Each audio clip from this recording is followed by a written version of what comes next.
Hello बच्चों, स्वागत है आप सभी का आपके अपने YouTube चैनल फिजिक्स क्लासेस में। बच्चों, आज की क्लास में हम आपकी क्लास 9th की जो साइंस है उसमें फिजिक्स स्टार्ट कर रहे हैं और फिजिक्स का चैप्टर का नाम है गति। ठीक है, देख लेना 6 या 7th चैप्टर होगा नई सिलेबस के अकॉर्डिंग। ठीक है, तो हम चैप्टर स्टार्ट कर रहे हैं आपका गति यानी कि मोशन। इस चैप्टर में हम मोशन के बारे में जानेंगे कि मोशन क्या होता है। चलिए फिर स्टार्ट करते हैं गति क्लास 9th साइंस। तो गति में सबसे पहले हम टॉपिक देखेंगे विराम अवस्था, motion of rest, state of rest. विराम अवस्था, विराम अवस्था का मतलब क्या है ये आपको समझना चाहिए। यहाँ पर देखिए, मान लीजिए कि आपके पास एक कार है। ठीक है, ये कोई एक कार है या साइकिल है। ये आपने देखा t=0 सेकेंड, मतलब कुछ समय लिया आपने स्टार्टिंग में, आपने देखा ये कार यहीं पर खड़ी हुई थी। उसके बाद 1 घंटा बीत गया, 1 घंटे बाद भी आपने देखा ये कार यहीं पर है। 2 घंटे हो गए, 2 घंटे बाद भी आपने देखा ये कार यहीं पर है। मतलब आप ये देखिए कि आप इस कार को बार बार यहीं पर देख रहे हैं। आपका समय व्यतीत होता जा रहा है, टाइम आगे बढ़ता जा रहा है, लेकिन उस वस्तु की स्थिति नहीं परिवर्तित हो रही। तो उस अवस्था को हम बोलते हैं उसकी विराम अवस्था। क्या बोलते हैं? विराम अवस्था। मतलब अगर टाइम बीत जाने पर भी वो वस्तु अपनी स्थिति में परिवर्तन नहीं करती तो उसको बोलते हैं विराम अवस्था। और अगर स्थिति में परिवर्तन करके t=1 घंटे में वो यहाँ पर आ गई, 2 घंटे में और ऊपर पहुँच गई, तो इस कंडीशन को बोलते हैं गति की अवस्था। तो यही हम पढ़ेंगे कि विराम अवस्था और गति की अवस्था होता क्या है। ठीक है, कैसे लिखेंगे इसको? देखिए, विराम अवस्था, कोई वस्तु विराम अवस्था में तब कहलाएगी जब उसकी स्थिति में किसी एक बिंदु के सापेक्ष कोई बदलाव ना रहा हो। मतलब कोई वस्तु अगर समय के सापेक्ष अपनी स्थिति में परिवर्तन ना करे तो उस स्थिति को बोलते हैं हम विराम अवस्था। उसके बाद यदि किसी वस्तु की स्थिति में लगातार बदलाव हो किसी एक बिंदु के सापेक्ष, तब यह वस्तु गतिज अवस्था में कहलाएगी। अभी मैंने आपको बताया, अगर उसकी गति, उसकी पोजीशन, यानी कि पोजीशन का मतलब स्थिति, समय के सापेक्ष नहीं बदल रही तो वो विराम अवस्था। और अगर उसकी स्थिति समय के साथ सापेक्ष बदल गई, आपने एक कार को यहाँ पर देखा, थोड़े टाइम बाद वो और आगे निकल गई, थोड़े टाइम बाद और कहीं पर मिली, तो वो कहलाती है आपकी गतिज अवस्था। उसके बाद गतिज अवस्था के क्या क्या प्रारूप होते हैं, देखते हैं क्या प्रारूप होंगे। विभिन्न तरह के पथ पर विभिन्न तरह की गतिज अवस्था होती है। जैसे आप देखेंगे कोई वृत्तीय पथ है, मान लीजिए एक पथ आपके पास गोलाकार है। ठीक है, तो इस गोलाकार पर आप देखेंगे कि वृत्तीय गति होगी। कैसी होगी? वृत्तीय गति। जैसे आपने देखा होगा कि इस तरह से कोई एक गोल ग्राउंड है, उसके चारों ओर चक्कर लगा रहा है, तो उसकी गति कैसी होगी? गोलाकार गति। कोई कण है, यहाँ से चलना उसने स्टार्ट किया और इस तरह से वो चल रहा है, गोल गोल घूम रहा है, तो ये गति कहलाती है आपकी गोलाकार गति। जबकि हम अपनी डेली लाइफ में बस वगैरह को देखते हैं, हम अपने आप भी होते हैं, हम एक सरल रेखा में चलते हैं। किस में चलते हैं? सरल रेखा में। एक सीधी रोड थी, उस पर जा रहे हैं। ट्रेन है, एक सीधी पटरी पर दौड़ रही है। तो ये सब आपकी कहलाएगी रेखीय गति। क्या कहलाएगी? रेखीय गति। तो पहला है वृत्तीय गति, दूसरा है रेखीय गति, और तीसरा कंपन गति या दोलन गति। जैसे आपने देखा होगा, आपकी जो वॉच होती है, जो घड़ी होती है, दीवार घड़ी, उसका पेंडुलम इस तरह से गति करता है, तो ये गति आपकी क्या है? दोलन गति। इसमें वस्तु एक निश्चित समय में अपनी स्थिति को क्या करती है? बार बार दोहराती है। ठीक है, या आप कंपन बोल सकते हैं। आपने देखा होगा कि अगर किसी वस्तु को इस तरह से टच कर दें तो उसमें क्या होने लगते हैं? कंपन। इस तरह से वो मोशन करने लगती है, तो ऐसी गति कहलाती है आपकी कंपन गति। तो 3 प्रकार की गति के प्रारूप है, एक सरल रेखा में गति, एक गोलाकार पथ पर गति, और दूसरा कंपन गति या फिर दोलन गति। अब नेक्स्ट टॉपिक है हमारे पास, उम्मीद करता हूँ समझ में आपको आ गया होगा, मूल भौतिक राशियाँ। वैसे आप 11th में आएंगे, वहाँ पर भी ये टॉपिक पढ़ेंगे कि मूल भौतिक राशियाँ क्या होती हैं। तो कोई भी ऐसी राशि, देखो 2 चीज़ें होती हैं कि जो भौतिक राशियाँ होती हैं वो 2 प्रकार की होती हैं। एक निर्भरता के आधार पर, निर्भरता का मतलब कि वो किसी और पर निर्भर करे या ना करे। तो अगर कोई भौतिक राशि किसी और राशि पर निर्भर नहीं करती, वो अपने आप में स्वतंत्र हैं, सारी की सारी, एक ना तो एक दूसरे पर निर्भर करती, ना ही किसी और पर निर्भर करती, तो ऐसी राशि को हम बोलते हैं मूल राशि। क्या बोलते हैं? फंडामेंटल है, वो मूल है, उसको बोला जाता है मूल भौतिक राशियाँ। तो ये संख्या में कितनी होती है? 7 होती हैं। कितनी होती है संख्या में? 7। देखिए पढ़ते हैं क्या, वह राशियाँ जिन्हें मापा जा सकता है वह भौतिक राशियाँ कहलाती है। कोई भी ऐसी राशि जिनको आप प्रत्यक्ष या अप्रत्यक्ष रूप से माप सकते हैं उनको क्या बोलते हैं? भौतिक राशि। मूल भौतिक राशियों की संख्या 7 है। कितनी होती है मूल भौतिक राशियों की संख्या? 7। भौतिक राशि के 2 भाग हैं, पहला उसका परिमाण और दूसरा उसकी इकाई। मान लीजिए आप दुकान पर गए हैं, आपने दुकान वाले से चीनी खरीदनी है, आपने बोला उसे चीनी दे दो भैया 2, तो क्या ये वर्ड कंप्लीट है? आंसर है नहीं। आपने बोला भैया चीनी दे दो किलोग्राम, कितने किलोग्राम? जब तक आप नहीं बताएंगे कि 5 किलोग्राम, या आपने 2 बोल दिया, जब तक आप ये नहीं बोलेंगे कि 2 ग्राम चाहिए या 2 किलोग्राम चाहिए, तब तक कोई भी भौतिक राशि कंप्लीट नहीं होती। तो जो ये पहला नंबर होता है इसको बोलते हैं भौतिक राशि का परिमाण। क्या बोलते हैं? परिमाण। और जो ये बाद में लिखा हुआ है इसको बोलते हैं उस भौतिक राशि का मात्रक। क्या बोलते हैं? उस भौतिक राशि का मात्रक। तो मतलब इतना मात्रक इतनी बार चाहिए, 1 किलो चीज कितनी बार चाहिए? 5 बार चाहिए, तब जाकर क्या बनेगा आपका? 5 kg बनेगा। तो किसी भी भौतिक राशि को व्यक्त करने के लिए किसकी जरूरत होती है? एक तो उसका परिमाण और दूसरा उसकी इकाई। भौतिक राशि क्या होती है कि ऐसी राशि जिसको आप प्रत्यक्ष या अप्रत्यक्ष रूप से माप सकते हैं। जैसे मैंने आपको एक पेन दे दिया, मैंने आपसे कहा कि इसकी लंबाई माप कर बता दीजिए, तो आप स्केल लेंगे, माप सकते हैं। मैंने कहा इसकी मोटाई बता दीजिए, आप बता सकते हैं। मैंने कहा अपना वजन बताइए, आप बता सकते हैं। तो ये सब चीज़ें, मैंने कहा इस वस्तु पर बल लग रहा है, आपको वो बल बताना है। डायरेक्ट नहीं बता सकते, इनडायरेक्ट पता लगेगा। ठीक है, तो कुछ चीज़ें ऐसी होती है जिन्हें आप माप सकते हो डायरेक्ट, कुछ चीज़ें ऐसी होती है जिनको आप इनडायरेक्ट माप सकते हो। तो सभी की सभी चीज़ें आपकी क्या कहलाती है? भौतिक राशि। क्या कहलाती है? भौतिक राशि। अब जो भौतिक राशि होती है, कुछ भौतिक राशि ऐसी होती है जो किसी और पर निर्भर नहीं करती, उन भौतिक राशि को बोलते हैं मूल भौतिक राशि। क्या बोलते हैं? मूल भौतिक राशि। अब आप कहोगे मूल भौतिक राशि कौन कौन सी होती है? तो मूल भौतिक राशि आपकी 7 होती है संख्या में। पहला होता है लंबाई। क्या होता है? लंबाई। दूसरा होता है द्रव्यमान। तीसरा होता है समय। चौथा विद्युत धारा। पांचवा टेम्परेचर या ताप। छठा ज्योति तीव्रता। और सातवां पदार्थ की मात्रा। तो ये आपको याद रखना है, पहला लंबाई, दूसरा द्रव्यमान, तीसरा समय, चौथा ताप, पांचवा विद्युत धारा, छठा पदार्थ की मात्रा और सातवां ज्योति तीव्रता। अब बात करते हैं इसके मात्रक की। तो लंबाई जो होती है, लंबाई का मात्रक बनता है मीटर।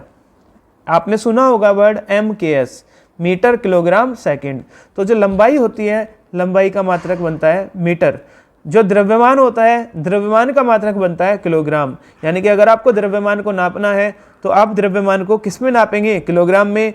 लंबाई को मापना है तो किस में मापेंगे? मीटर में। आपने सुना होगा कि कितने मीटर कपड़ा चाहिए या कितने किलोग्राम चीनी चाहिए। उसके बाद अगर समय को कहीं पर बताना है, समय को मापना है, तो समय को मापने के लिए किसका प्रयोग करते हैं? सेकंड का। अगर विद्युत धारा मापनी है, या आपने पढ़ा होगा कि विद्युत धारा का मात्रक एम्पियर होता है। आपने देखा होगा A लिखा होता है। क्या लिखा होता है? A। उसके बाद जो विद्युत धारा, जो ताप होता है, ताप का मात्रक डिग्री सेल्सियस भी होता है, लेकिन SI मात्रक की बात कर रहे हैं हम, सिस्टम ऑफ इंटरनेशनल, जिसको पूरी दुनिया स्वीकारती है, वो होता है केल्विन। क्या होता है? केल्विन। उसके बाद पदार्थ की मात्रा, पदार्थ की मात्रा का मात्रक होता है मोल। क्या होता है? मोल। और ज्योति तीव्रता का मात्रक होता है कैंडिला। अब इनके संकेत किस किस तरह से लिखते हैं? मीटर को सिंपल M लिख देंगे हम। क्या लिख देंगे? M। किलोग्राम को सिंपल kg लिख देंगे। उसके बाद सेकंड को इतना बड़ा नहीं लिखकर सीधा S लिखेंगे। एम्पियर को क्या लिखेंगे? A। अभी मैंने आपको बताया था। उसके बाद केल्विन लिखना है तो सीधा K लिखेंगे, कैंडिला लिखना है तो CD, और मोल लिखना है तो MOL। तो इस तरह से हमारी 7 मूल राशियां होती हैं, 7 मूल भौतिक राशियां होती है। ये राशि अपने आप में स्वतंत्र होती है और किसी भी दूसरी राशि पर निर्भर नहीं करती, इसलिए इसको बोलते हैं फंडामेंटल या फिर मूल राशि। ये राशि आपको याद रखनी है। कितनी होती है संख्या में? 7। कितनी होती है? 7। उसके बाद नेक्स्ट टॉपिक देखते हैं। नेक्स्ट टॉपिक है हमारे पास, अब दिशा के आधार पर भौतिक राशि 2 प्रकार की होती है। कौन कौन सी? एक अदिश राशि और एक सदिश राशि। एक अदिश राशि और एक सदिश राशि। अगर मैं आपसे ये पूछूं, सिंपल सा एग्जांपल, कि आपके यहाँ से घर की दूरी कितनी है, या आप मुझसे ये क्वेश्चन कहे सर मेरा घर यहाँ से 4 किलोमीटर दूर है। कितने किलोमीटर दूर है? 4 किलोमीटर दूर है। तो इसका मतलब आप केवल परिमाण बता रहे हैं। मुझसे आपने परिमाण बताया, कितना परिमाण बताया? 4 किलोमीटर। लेकिन अगर आप ये कहें कि मेरा घर सर यहाँ से 4 किलोमीटर नॉर्थ डायरेक्शन में है, किस डायरेक्शन में है? नॉर्थ। इसका मतलब आपने 4 परिमाण भी बताया और नॉर्थ दिशा भी बता दी। क्या बता दी? दिशा। कि आप पूरा पश्चिम उत्तर दक्षिण में से चारों दिशा में ना जाकर आप कहाँ जाएंगे? केवल नॉर्थ में, तो मेरा घर आ जाएगा। ठीक है। तो ऐसी भौतिक राशि जिसमें केवल परिमाण की आवश्यकता हो, आपको जरूरत ना पड़े किसकी? दिशा की, केवल परिमाण से आपका काम चल जाए, तो ऐसी भौतिक राशि को बोलते हैं हम अदिश राशि। क्या बोलते हैं? अदिश राशि। और ऐसी भौतिक राशि जिनको व्यक्त करने के लिए परिमाण भी चाहिए, मतलब कितना मान है उसका वो भी चाहिए, और उसकी दिशा किधर है ये भी चाहिए, तो ऐसी राशि को हम बोलते हैं क्या? सदिश राशि। क्या बोलते हैं? सदिश राशि। तो देखते हैं भौतिक राशि 2 प्रकार से डिवाइड है। पहला अदिश राशि, यदि किसी भौतिक इकाई का केवल परिमाण हो और दिशा न हो तब वह भौतिक इकाई अदिश राशि मानी जाती है। जैसे चाल, दूरी, कार्य, द्रव्यमान, समय, ताप, ये सब क्या है आपके पास? अदिश राशि। और सादिश यानी कि दिशा सहित, सा का मतलब सहित, दिशा सहित इन भौतिक इकाइयों का परिमाण और दिशा दोनों ही होते हैं। जैसे विस्थापन, वेग, बल, संवेग, त्वरण, बलाघूर्ण आदि, ये सब एग्जाम्पल होते हैं आपके। किसके एग्जाम्पल हैं ये आपके अदिश राशि के हैं, और ये किसके एग्जाम्पल हैं? सदिश राशि के।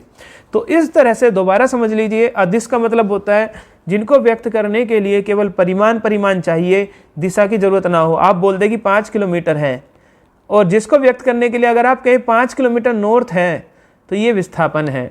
मतलब कि जिनको व्यक्त करने के लिए दिशा की भी जरूरत हो वो सदिश राशि, और जिनको व्यक्त करने के लिए केवल परिमाण चाहिए, दिशा नहीं चाहिए, उनको बोलते हैं हम अदिश राशि। क्या बोलते हैं? अदिश राशि।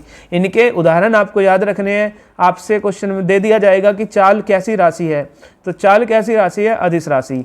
संवेग दे देंगे कि संवेग कैसी राशि है, तो आपको लिखना पड़ेगा संवेग एक सदिश राशि है। आपको बोल देगा बल, बल कैसी राशि है, तो आप कहोगे बल एक सदिश राशि है। मान लीजिए एक लकड़ी का टुकड़ा है, ये इस तरह से, मैंने कहा इस पर बल लगाना है आपको, तो आपका तुरंत क्वेश्चन ये होगा कि सर बल नीचे को लगाना है, ऊपर को लगाना है, साइड में लगाना है, या इस साइड में लगाना है तुरंत, या कुछ तिरछा लगाना है। मतलब बल अगर मैंने डिनोट किया, मैंने डिफाइन किया बल को, तो आप तुरंत पूछोगे कि सर बल किस डायरेक्शन में लगाना है। इसीलिए बल एक सदिश राशि होती है। बल जो होता है F, वो एक कैसी राशि है आपकी? सदिश राशि। अब दूरी और विस्थापन में क्या अंतर होता है समझ जाइए कि दूरी एक, जितना भी आपने पथ तय किया है, जितना भी रास्ता तय किया है, वो सब आपकी दूरी है। क्या है? वो सब आपकी दूरी है। और 2 बिंदुओं की सबसे छोटी यानी कि न्यूनतम दूरी आपकी कहलाती है क्या? 2 बिंदुओं के बीच की न्यूनतम दूरी या shortest path between 2 points, 2 point के बीच का सबसे छोटा जो रास्ता होता है वो कहलाता है आपके पास विस्थापन। तो ये इंपॉर्टेंट टॉपिक है, दूरी और विस्थापन क्या होता है, दोनों में अंतर समझ जाएंगे आप एक डायग्राम से। मान लीजिए ये आपका घर है, ठीक है, ए। आप घर से सुबह को निकले विद्यालय जाने के लिए, बी।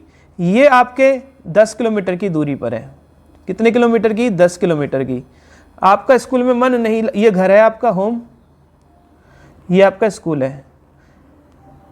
अब आप स्कूल से वापस आए, छुट्टी हो गई स्कूल से, और आप सी पॉइंट पर कहीं दोस्त के घर रुक गए अपने, जो यहाँ से 4 किलोमीटर था। कहाँ से 4 किलोमीटर था? स्कूल से। तो इस कंडीशन में आपको दूरी बतानी है और विस्थापन बताना है कितना होगा। दूरी और क्या बताना है? विस्थापन। दूरी और विस्थापन में अंतर है, ये एक अदिश राशि है और ये एक सदिश राशि है। यानी कि दूरी में तो कुल दूरी, जितना भी उसने रास्ता ट्रैवल किया है, जितना भी पाथ ट्रैवल किया है, वो सब किस में आएगा? दूरी में। यानी कि वो 10 किलोमीटर तो सुबह गया था और 4 किलोमीटर शाम को आया, तो टोटल कितना चला वो? 14 किलोमीटर। तो ये 14 किलोमीटर दूरी है। लेकिन विस्थापन क्या होता है? 2 बिंदुओं के बीच की न्यूनतम दूरी, या आप कह सकते हैं स्टार्टिंग, या आप कह सकते हैं प्रारंभिक बिंदु और अंतिम बिंदु के बीच की दूरी। तो प्रारंभिक बिंदु क्या है आपके पास? ए। ए क्या है प्रारंभिक बिंदु और कहाँ वो रुका है सी पर, सी है आपका अंतिम बिंदु। तो आप मुझे बताइए कि ए और सी के बीच की दूरी कितनी आएगी। तो आप कहेंगे टोटल 10 थी, 4 ये खत्म हो गई तो कितनी बचेगी 6। तो विस्थापन आपका कितना होगा 6 किलोमीटर। उम्मीद करता हूं कि आपको दूरी और विस्थापन समझ में आया होगा। दूरी का मतलब कुल दूरी जितना उसने तय किया है रास्ता, सबको हम ऐड कर देंगे।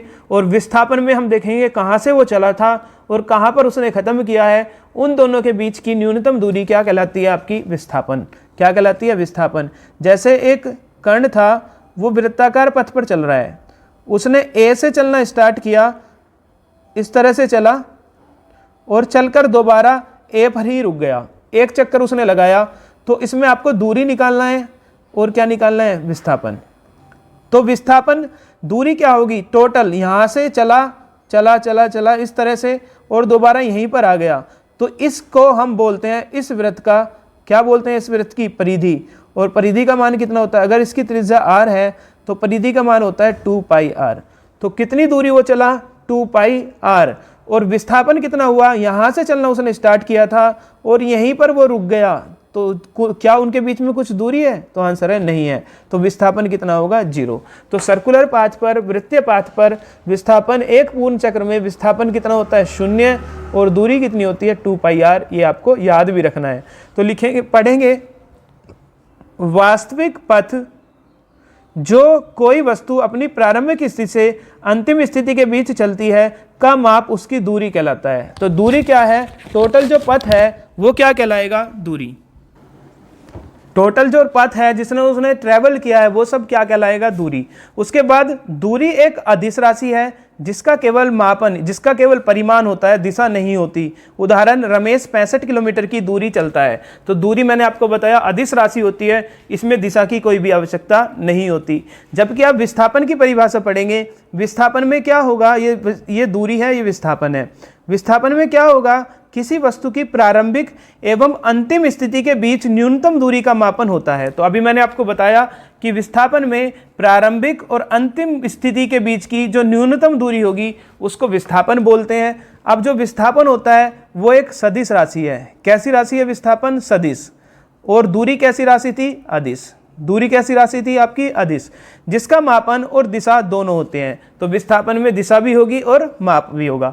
उदाहरण रमेश घंटाघर से 65 किलोमीटर, यहाँ देखिए डायरेक्शन बताया उसने, 65 किलोमीटर दक्षिण पश्चिम दिशा में जाता है। दक्षिण पश्चिम का मतलब ये दक्षिण ये पश्चिम, यानी कि इस दिशा में जा रहा है वो 65 किलोमीटर। तो इसमें दिशा भी बताई गई है, इसलिए ये आपकी कैसी राशि है, सदिश राशि। विस्थापन का अंकीय मान 0 हो सकता है। और अंतर देखिए विस्थापन और दूरी में, विस्थापन का अंकीय मान 0 हो सकता है। कहाँ है, ये अभी हमने देखा था कि विस्थापन 0 हो सकता है यदि किसी वस्तु का प्रारंभिक और अंतिम स्थिति एक जैसा हो, जैसे कि गोलाकार पथ में। क्या दूरी 0 हो सकती है, तो यहाँ पर लिखेंगे दूरी 0 नहीं हो सकती, दूरी 0 नहीं हो सकती। उसके बाद दूरी और विस्थापन को एस से ही निरूपित करते हैं। तो दोनों को किससे निरूपित करते हैं, एस से। तो यहाँ पर मैंने आपको एक वृत्ताकार पथ दिखाया, वो यहाँ से चलना स्टार्ट किया उसने, ए से गया घूमकर और ए पर ही पहुँच गया। तो पूर्ण चक्र में कुल दूरी कितनी 2 पाई r और कुल विस्थापन कितना 0। ये मैंने अभी आपको ऊपर समझाया था, ठीक है। इसके बाद हम जो देखेंगे दूरी और विस्थापन में अंतर देखेंगे, क्या दूरी और विस्थापन में अंतर होता है। चलिए फिर दूसरी क्लास में हम देखते हैं दूरी और विस्थापन में अंतर। धन्यवाद।